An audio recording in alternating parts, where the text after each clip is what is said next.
India का economic landscape बदल रहा है। पहले बड़े शहरों में ही सब कुछ होता था।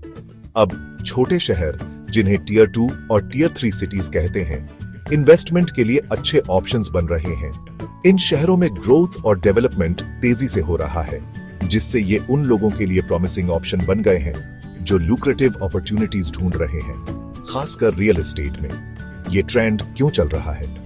एक रीजन ये है कि बड़े मेट्रोस में प्रॉपर्टी प्राइसेस बहुत बाज गए हैं, जिससे बहुत से लोग वहां इन्वेस्ट नहीं कर पाते। इसके उलट टियर 2 और टियर 3 सिटीज में अफोर्डेबिलिटी अच्छी है, ग्रोथ पोटेंशियल भी अच्छा है। ये होम बायर्स और इन्वेस्टर्स दोनों को अट्रैक्ट कर रहा है। इन शहरों का अट्रैक्शन सिर्फ कम प्राइसेस तक ही सीमित नहीं है। यहाँ लाइफस्टाइल भी अलग है, कम पोल्यूशन और कम ट्रैफिक है बड़े शहरों के मुकाबले।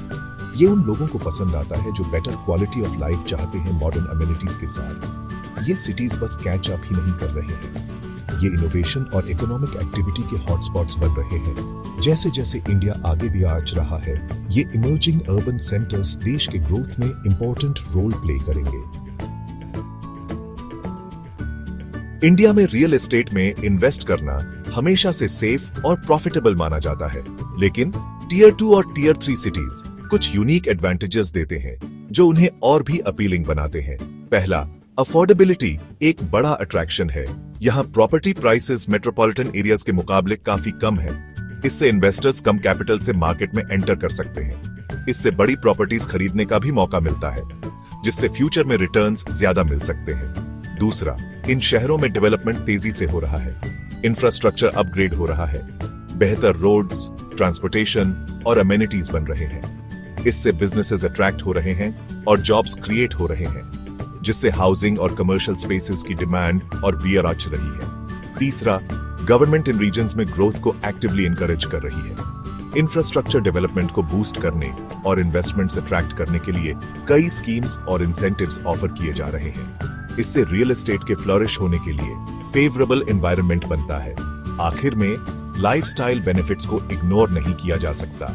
ये सिटीज ज्यादा रिलैक्स्ड और लेस स्ट्रेसफुल एनवायरनमेंट देते हैं। ये उन फैमिलीज और इंडिविजुअल्स के लिए एक बड़ा अट्रैक्शन है जो बेटर वर्क लाइफ बैलेंस चाहते हैं।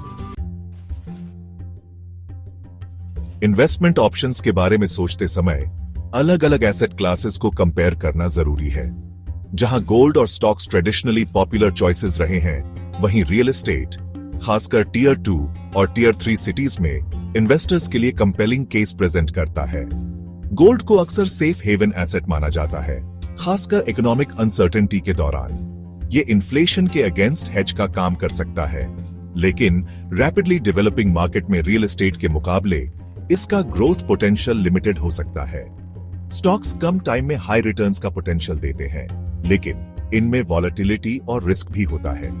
मार्केट फ्लक्चुएशंस इन्वेस्टमेंट्स को कम कर सकते हैं, खासकर उन लोगों के लिए जिनकी रिस्क एपेटाइट कम है। दूसरी तरफ रियल एस्टेट एक टेंजिबल एसेट देता है, जिसमें लॉन्ग टर्म अप्रिशिएशन का पोटेंशियल होता है। इमर्जिंग सिटीज में प्रॉपर्टी इन्वेस्टमेंट्स, जहां प्राइसेस अभी कम हैं और ग्रोथ ट्रेजेक्टरी हाई है, टाइम के साथ सब्सटैंशियल रिटर्न्स का प्रॉमिस रखते हैं। इसके अलावा रियल एस्टेट से रेंटल इनकम भी जनरेट हो सकती है, जो स्टेडी कैश फ्लो देती है। कैपिटल अप्रिशिएशन और रेंटल यील्ड का ये ड्यूअल एडवांटेज इसे उन इन्वेस्टर्स के लिए अट्रैक्टिव ऑप्शन बनाता है जो ग्रोथ और पैसिव इनकम दोनों चाहते हैं।